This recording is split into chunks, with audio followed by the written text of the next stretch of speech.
अस्सलामुअलैकुम वरहमतुल्लाहि वबरकातुहू। बच्चों, आज हम पढ़ेंगे विषय मराठी। पाठ क्रमांक 19 आगगाडी। आगगाडी किसे कहते हैं बच्चों? ट्रेन को मराठी में आगगाडी कहते हैं। तो चलिए हम सबसे पहले इस कविता को पढ़ेंगे।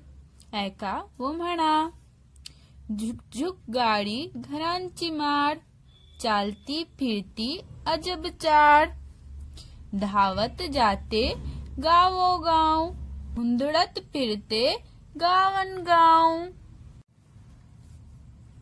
पाऊस वाऱ्याची नसे भीती, वाटेत वादळ असो किती, तिला न अडवी नदी पहाड, टाटा म्हणते झाड न झाड, छंद म्हणा की उद्योग खरा, सर्वांना पोचवी घरा घरा.